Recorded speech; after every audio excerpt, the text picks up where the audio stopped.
ಬ್ರೇಕ್ನ ಬಳಿಕ ಮತ್ತೆ ಕಾರ್ಯಕ್ರಮಕ್ಕೆ ಸ್ವಾಗತ. ವೀಕ್ಷಕರೇ, ರಮ್ಯಾ ಸುರೇಶ್ ಅವರನ್ನು ನೇರವಾಗಿ ಭೇಟಿ ಮಾಡಲು ನಮ್ಮ ಟಿವಿ ಸ್ಕ್ರೀನ್ ಮೇಲೆ ಕಾಣಿಸ್ತಾ ಇರುವಂತಹ ನಂಬರ್ಗೆ ಕಾಲ್ ಮಾಡಿ ನೀವು ಅಪಾಯಿಂಟ್ಮೆಂಟ್ನ ತಗೊಳ್ಬಹುದು. ಜೊತೆಗೆ ನಮ್ಮ ಕಾರ್ಯಕ್ರಮಕ್ಕೂ ಕೂಡ ಕಾಲ್ ಮಾಡಿ ನೀವು ಮಾತನಾಡಬಹುದು, ನಿಮ್ಮ ಸಮಸ್ಯೆಗಳಿಗೆ ಪರಿಹಾರವನ್ನು ಕೂಡ ಕಂಡುಕೊಳ್ಬಹುದು.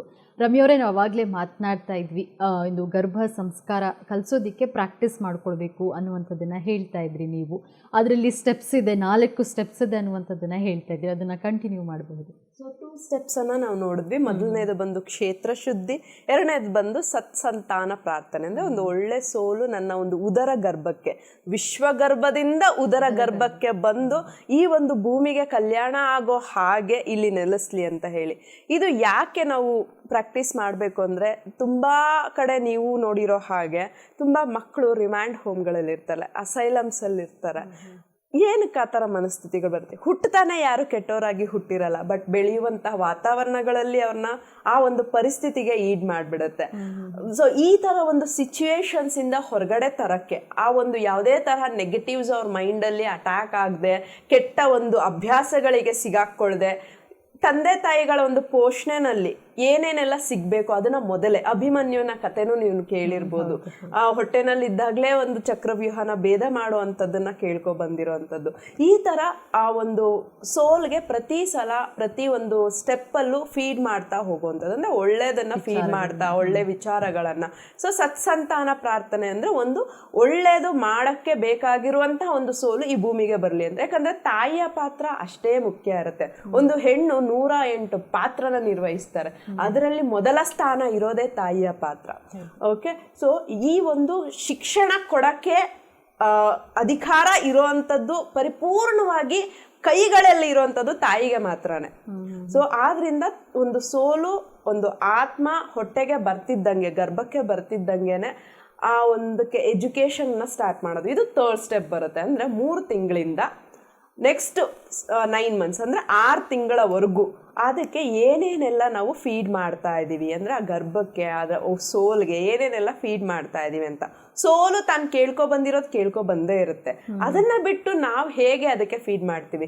ಇನ್ನು ನಮ್ಮ ಲೈಫಲ್ಲಿ ಪ್ರತಿಯೊಬ್ಬರಲ್ಲೂ ಒಂದು ಸೈಕಾಲಜಿಕಲ್ ಪ್ಯಾಟ್ರನ್ ಅಂತ ಇರುತ್ತೆ, ನಾವು ಹೇಗೆ ಬಿಹೇವ್ ಮಾಡ್ತೀವಿ ಲೈಫಲ್ಲಿ ಅಂತ. ನೀವೇ ನೋಡಿರ್ಬೋದು, ಒಬ್ರು ಮಾತಾಡಿದ ತಕ್ಷಣ ಕೋಪ ಮಾಡ್ಕೋತಾರೆ, ಒಬ್ರು ಎಷ್ಟೇ ಮಾತಾಡ್ಸಿದ್ರು ಸೈಲೆಂಟ್ ಆಗಿರ್ತಾರೆ, ಏನ್ ಮಾಡಿದ್ರು ಅವ್ರನ್ನ ಮಾತಾಡ್ಸಕ್ಕಾಗಲ್ಲ. ಇನ್ನೊಬ್ರು ಪರ್ಫೆಕ್ಟ್ ಆಗಿರ್ತಾರೆ, ನಾನು ಹಿಂಗೆ ವರ್ಕೋಹಾಲಿಕ್ ಅಂತ ಹೇಳ್ತೀವಿ, ಡೆಡಿಕೇಶನ್ ಅಂತ ಹೇಳ್ತೀವಿ, ಈ ತರ ಇರ್ತಾರೆ. ಇದೆಲ್ಲ ಸೈಕಾಲಜಿಕಲ್ ಪ್ಯಾಟ್ರನ್ಸ್. ಇದು ಸಹ ಗರ್ಭದಲ್ಲೇ ಬ್ರೈನ್ ವೇವ್ ಸ್ಟ್ರಕ್ಚರ್ ಆಗುವಂಥದ್ದು. ಸೊ ಇದು ಸಹ ಯಾವಾಗ ವಾತಾವರಣ ಹೇಗಿರುತ್ತೋ ಅದೇ ವೇನಲ್ಲೇ ಬ್ರೈನ್ ವೇವ್ಸ್ ಸ್ಟ್ರಕ್ಚರ್ ಆಗುತ್ತೆ. ಪೇರೆಂಟ್ಸ್ ಡೆಡಿಕೇಟೆಡ್ ಆಗಿ ಡಿಸಿಪ್ಲಿನ್ಡ್ ಆಗಿದ್ದಾರೆ ಅಂದ್ರೆ ಮಗುನು ಅದೇ ತರ ಇರುತ್ತೆ. ಸೊ ಇದೆಲ್ಲ ಪ್ರೋಸೆಸ್ ನಡೀತಾ ಇರುತ್ತೆ ಒಳಗೆ.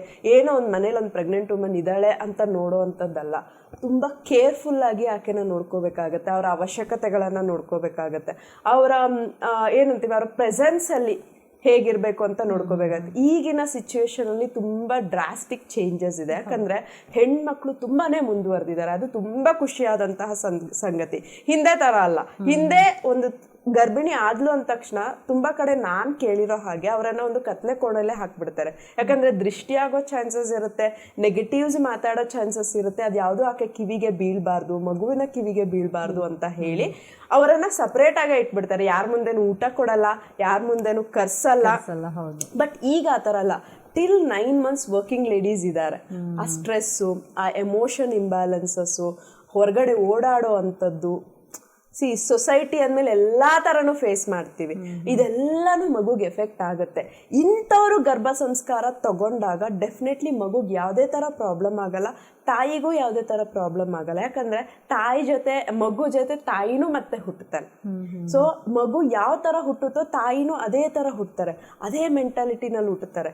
ಮಗು ಏನ್ ಮೆಂಟಾಲಿಟಿನಲ್ಲಿ ಇರುತ್ತೋ ತಾಯಿ ಅದೇ ಮೆಂಟಾಲಿಟಿ ಇರುತ್ತೆ, ವಯಸ್ಸ ವರ್ಷ ತಾಯಿ ಯಾವ ಮೆಂಟಾಲಿಟಿಲಿ ಇರುತ್ತೋ ಮಗುನೂ ಅದೇ ಮೆಂಟಾಲಿಟಿ ಇರುತ್ತೆ. ಆದ್ರಿಂದ ಇಬ್ಬರ ಆರೋಗ್ಯನೂ ನಾವು ನೋಡ್ಕೋಬೇಕಾಗತ್ತೆ. ಸೊ ಇದು ಪ್ರೋಸೆಸ್. ಇದಾದ ನಂತರ 9 ಮಂತ್ಸ್ ಆದ ನಂತರ ಮಗು ಭೂಮಿಗೆ ಬಂದ ಮೇಲೆ 6 years ವರೆಗೂ ಮೋಲ್ಡಿಂಗ್ ಏಜ್ ಅಂತ ಕರಿತೀವಿ. ನೀವು ಮಕ್ಕಳನ್ನ ಹೆಂಗ್ ತಿದ್ದುತ್ತೀರೋ ಹಂಗಾಗ್ತಾರೆ. ಓಕೆ, ನೀವು ಕೇಳಿರ್ತೀರ ಎಲ್ಲೋ ಮಾತಾಡೋದು ಕೇಳೋಲ್ಲ, ಅದಕ್ಕೆ ಬಂದು ನನ್ನ ಹತ್ರ ಮಾತಾಡ್ತಾ ಇರೋದು ಅಂತಂದ್ರೆ, ಎಲ್ಲಿ ಏನ್ ಕೇಳಿಸ್ಕೋತಾರೆ ಅದು ಬಂದು ರಿಪೀಟ್ ಮಾಡ್ತಾರೆ. ಇಂಥ ಟೈಮಲ್ಲಿ ನಾವು ಅವ್ರಿಗೆ ಏನ್ ಹೇಳ್ಕೊಡ್ಬೇಕು, ಯಾವ ತರ ಹೇಳ್ಕೊಡ್ಬೇಕು, ಯಾವ ಎಜುಕೇಶನ್ ಕೊಡ್ಬೇಕು. ಸೊ ನಾವು ಹೇಳೋದು ಮಕ್ಕಳು 4 years 5 years ಆಗ್ತಿದ್ದಂಗೆನೆ ಧರ್ಮದ ಕ್ಲಾಸ್ಗಳು, ಅಂದ್ರೆ ಶ್ಲೋಕ ಹೇಳೋವಂಥದ್ದು, ಯೋಗ ಮಾಡುವಂಥದ್ದು, ಮೆಡಿಟೇಷನ್ಸ್ ಮಾಡುವಂಥದ್ದು, ಆಕ್ಟಿವಿಟೀಸ್ಗೆ ಅವ್ರ ಎನರ್ಜಿ ತುಂಬಾ ಇರುತ್ತೆ, ಹೈ ಲೆವೆಲ್ ಅಲ್ಲಿ ಇರುತ್ತೆ ಅವ್ರ ಎನರ್ಜಿ. ಅದನ್ನ ರೈಟ್ ವೇನಲ್ಲಿ ಚಾನಲೈಸ್ ಮಾಡಬೇಕು. ಸ್ವಿಮ್ಮಿಂಗ್ ಹಾಕುವಂಥದ್ದು, ಕಲಾ, art is a very good therapy. ನೀವು ಆರ್ಟ್ ಅಲ್ಲಿ ನಿಮ್ಮನ್ನ ನೀವು ಎಷ್ಟು ತೊಡಗಿಸ್ಕೋತಿರೋ ಲೈಫ್ ಅಷ್ಟೇ ಚೆನ್ನಾಗಿರುತ್ತೆ. ಯಾಕಂದ್ರೆ ಒಂದು ರೈಟ್ ವೇನಲ್ಲಿ ಎಮಿಟ್ ಆಗ್ತಾ ಇರುತ್ತೆ ನಿಮ್ಮ ಎನರ್ಜಿ. ಅದಾದ ನಂತರ 6 years ಆದ್ಮೇಲೆ 12 years 12 years ವರೆಗೂ ಅವರ ಒಂದು ಲೈಫ್ ಎಮೋಷನ್ಸ್ ಬಿಲ್ಡ್ ಆಗುತ್ತೆ. ಜನಗಳನ್ನ ಭೇಟಿ ಮಾಡ್ತಾರೆ, ನೆನ್ಪಿಟ್ಕೋತಾರೆ. 6 years ವರೆಗೂ ಅಷ್ಟು ಅವ್ರಿಗೆ ನಾಲೆಡ್ಜ್ ಅಂತ ಹೇಳಕ್ಕಾಗಲ್ಲ. ಬಟ್ ಆಫ್ಟರ್ 6 years ನೆನ್ಪಿಟ್ಕೋತಾರೆ, ಜನಗಳು ಹೇಗ್ ಬಿಹೇವ್ ಮಾಡ್ತಿದ್ದಾರೆ, ನಮ್ ಜೊತೆ ಹೇಗಿದ್ರು, ನಾವು ಬೇರೆಯವ್ರ ಜೊತೆ ಹೇಗಿರ್ಬೇಕು. ಈ 12 years ವರೆಗೂ ಅವ್ರು ಏನ್ ಎಕ್ಸ್ಪೀರಿಯನ್ಸ್ ಮಾಡ್ತಾರೆ, ಲೈಫ್ ಟೈಮ್ ಅವ್ರ ಎಕ್ಸ್ಪೀರಿಯನ್ಸ್ ಅದೇ ಇರುತ್ತೆ. ಮನೆಯಲ್ಲಿ ಪೇರೆಂಟ್ಸ್ ಕಲಹಗಳಲ್ಲಿದ್ರೆ ಅವ್ರಿಗೆ ರಿಲೇಶನ್ಶಿಪ್ ಮೇಲೆ ನಂಬಿಕೆ ಹೊರಟೋಗುತ್ತೆ. ಮನೆಗಳಲ್ಲಿ ಪ್ರೀತಿ ಪ್ರೇಮ ಸಿಗ್ಲಿಲ್ಲ ಮಕ್ಕಳಿಗೆ, ಅದರಲ್ಲೂ ಅಟೆನ್ಷನ್ ಸಿಗ್ಲಿಲ್ಲ ಅಂದಾಗ ಲೈಫಲ್ಲಿ ಯಾರನ್ನು ನಂಬಲ್ಲ ಅವರು. ಎಮೋಷನ್ಸ್, ಇದನ್ನ ನಾವು ಚೈಲ್ಡ್ಹುಡ್ ಟ್ರಾಮಾಸ್ ಅಂತ ಕರಿತೀವಿ. ಹೌದು, 12 years ವರೆಗೂ ನಾವೇನ್ ಎಜುಕೇಶನ್ ಕೊಡ್ತೀವೋ ಲೈಫ್ ಟೈಮ್ ಅವರ ಲೈಫ್ ಅದ್ರ ಮೇಲೆನೆ ಲೀಡ್ ಆಗುತ್ತೆ. ಸಬ್ ಕಾನ್ಶಿಯಸ್ ಮೈಂಡ್ ನಾವೇನ್ ಫೀಡ್ ಮಾಡ್ತಾ ಇದೀವಿ ಅದು ಇಂಪಾರ್ಟೆಂಟ್ ಆಗುತ್ತೆ. ಈ ತರ 4 ಸ್ಟೇಜ್ ಅಲ್ಲಿ ಗರ್ಭ ಸಂಸ್ಕಾರನ ನಾವು ಪ್ರೋಸೆಸ್ ಮಾಡ್ಬೋದು. ಇನ್ನು ನೀವು ಹೇಳ್ತಾ ಇದ್ರಿ 4 ಸ್ಟೆಪ್ಸ್ ಇದೆ ಅಂತ. ಅದರಲ್ಲಿ ಮೊದಲನೇ ಸ್ಟೆಪ್ ಅನ್ನ ಪ್ರಾಕ್ಟೀಸ್ ಮಾಡೋದು ಯಾವ ರೀತಿಯಲ್ಲಿ ಪ್ರಾಕ್ಟೀಸ್ ಮಾಡ್ಬೇಕಾಗುತ್ತೆ? ಇದಕ್ಕೆ ಕೆಲವೊಂದು ಮಂತ್ರಗಳು ಬರುತ್ತೆ. ಅಂದ್ರೆ ಕ್ಷೇತ್ರ ಶುದ್ಧಿ ಅಂತಾನೆ ಒಂದು ಮೆಡಿಟೇಷನ್ ಇರುತ್ತೆ.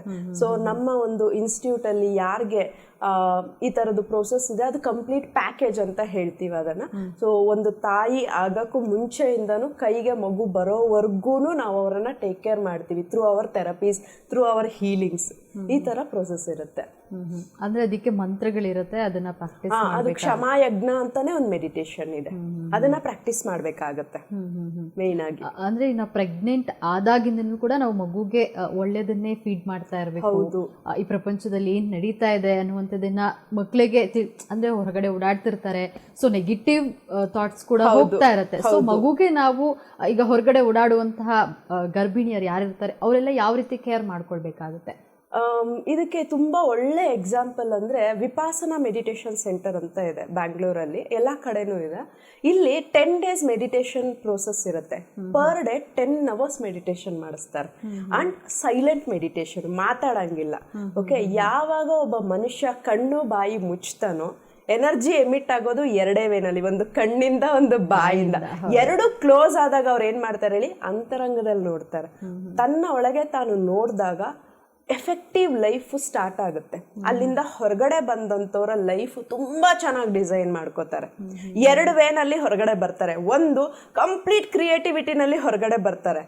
ಓಕೆ, ಅಷ್ಟು ನಾಲೆಡ್ಜ್ ಅನ್ನ ತಗೊಂಡು ಬರ್ತಾರೆ. ಇನ್ನೊಂದು ಕಂಪ್ಲೀಟ್ ಸ್ಪಿರಿಚುವಲ್ ವೇನಲ್ಲಿ, ಅಂದ್ರೆ ಈ ಭೂಮಿ ನಶ್ವರ, ಈಗಿದ್ದೀನಿ ಅಷ್ಟೇ. ನಾನು ನಮ್ಮ ಗುರುಜಿ ಇಬ್ರು ಅಟೆಂಡ್ ಮಾಡಿದೀವಿ. ನಾನು 2 years ಹೋಗಿದ್ದೀನಿ, ಗುರುಜಿ 1 year ಹೋಗಿದ್ದಾರೆ. ನಮ್ಮಿಬ್ಬರಿಗೂ ಇದು ಎಕ್ಸ್ಪೀರಿಯನ್ಸ್ ಆಗಿದೆ. ನಾನು ನಥಿಂಗ್ ಅಂದ್ರೆ ಈಗಿದ್ದೀನಿ ಅಷ್ಟೇ, ಈಗ ಎಕ್ಸ್ಪೀರಿಯನ್ಸ್ ಮಾಡ್ತೀನಿ. ಆದ್ರೆ ಗುರುಜಿ ಕಂಪ್ಲೀಟ್ ಇನೋವೇಟಿವ್ ಐಡಿಯಾಸ್ ಇಂದ ಆಚೆ ಬಂದ್ರು. ಓಕೆ, ಈ ತರ ಎಕ್ಸ್ಪೀರಿಯನ್ಸ್ ಆಗುತ್ತೆ. ಇಲ್ಲಿ ಅವು ಪ್ರೆಗ್ನೆಂಟ್ ಲೇಡೀಸ್ ಬರ್ತಾರೆ, 4 to 7 months ವರೆಗೂ ಮಾತ್ರ ತಗೋತಾರೆ. ಅವ್ರು ಕೇಳೋದೇನು ಅಂದ್ರೆ ಅದು ಪಾಲಿ ಲ್ಯಾಂಗ್ವೇಜ್. ಓಕೆ, ಬುದ್ಧ ತಾನೇ ಟೀಚ್ ಮಾಡಿರುವಂತಹ ಮೆಡಿಟೇಷನ್ ಅದು ಪಾಲಿ ಲ್ಯಾಂಗ್ವೇಜ್. ಅಲ್ಲಿ ದಮ್ಮ ಅಂತ ಕರೀತಾರೆ, ಅಂದ್ರೆ ಧರ್ಮದ ಮಗು ಬೇಕು ಅಂತಾನೆ ಬರುವಂತದ್ದು. ಸೊ ನಾವು ಯಾವಾಗ ಉಂಬಲಿರುವಂತಹ ಮಗುಗೆ ಈ ತರ ಧರ್ಮದ ಭಾಷೆ ಮೆಡಿಟೇಷನ್ಸ್, ಈಗ ನಾವೇ ಈ ಸೋಲೆ ಇಷ್ಟು ಪ್ಯೂರಿಫೈ ಆಗಿರುವಾಗ ಇನ್ನು ಏನೂ ತಿಳಿದೇ ಇರುವಂತಹ ಸೋಲೆ ಎಷ್ಟು ಪ್ಯೂರಿಫೈ ಆಗುತ್ತೆ, ಯಾವ ತರ ನಾಲೆಡ್ಜ್ ಸಿಗುತ್ತೆ, ಅದರ ಲೈಫ್ ಎಷ್ಟು ಫ್ರೂಟ್ಫುಲ್ ಆಗಿರುತ್ತೆ. ಇದು ಒಂದು ಪ್ರೋಸೆಸ್. ಇನ್ನು ನೆಕ್ಸ್ಟ್ ಬಂದು ಬುಕ್ಸ್ ಓದುವಂಥದ್ದು, ಒಳ್ಳೆ ಬುಕ್ಸ್ ಓದುವಂಥದ್ದು. Ramayana, Mahabharata. I don't feel ಈಗಿನ ಸಮಾಜಕ್ಕೆ ಅದು ಅವಶ್ಯಕತೆ ಇದೆ ಅಂತ ಹೇಳಿ. ಬಟ್ ಒಂದು ಕಾನ್ಸೆಪ್ಟ್, ಮಹಾಭಾರತ ಆ ಶ್ಲೋಕಗಳ ಓದೋದ್ರಿಂದ ಸ್ವಲ್ಪ ಶುದ್ಧಿ ಆಗುತ್ತೆ. ಇನ್ನ ಅದು ಬಿಟ್ರೆ ಸದ್ಗುರುದು ಒಂದು ಬುಕ್ ಇದೆ, ಡೆತ್ ಅಂತ ಹೇಳಿ. ಡೆತ್ ಅಂದ್ರೆ ಅದೇನಂದ್ರೆ ಮಗು ಗರ್ಭಕ್ಕೆ ಬರೋದ್ರಿಂದ ಹಿಡಿದು ಈ ಭೂಮಿನ ಬಿಟ್ಟಂತಹ ಸೋಲು 14ನೇ ದಿನದವರೆಗೂ ಈ ಜೀವನ ಹೇಗಿರ್ಬೇಕು ಅಂತ ಹೇಳಿ ಬರ್ದಿದ್ದಾರೆ. ಈಚ್ ಪಾಯಿಂಟ್ ಅದನ್ನ ಓದ್ಬೇಕು. ಯಾವ್ಯಾವ ಸ್ಟೆಪ್ಪಲ್ಲಿ ಹೇಗಿರ್ಬೇಕು, ಎಲ್ಲಾ ತರನು ಬರ್ದಿದ್ದಾರೆ. ಅದು ಬ್ಯೂಟಿಫುಲ್ ಆಗಿ ವರ್ಣನೆ ಆಗಿರುವಂತದ್ದು. ಆ ಊಂಬಲ್ಲಿರುವಂತ ಮಗುಗೆ ಆ ತರ ಎಜುಕೇಶನ್ ಕೊಟ್ಟಾಗ ಡೆಫಿನೆಟ್ಲಿ ಸಬ್ ಕಾನ್ಶಿಯಸ್ ಲೆವೆಲ್ ಅಲ್ಲಿ ಇದ್ದೇ ಇರುತ್ತೆ.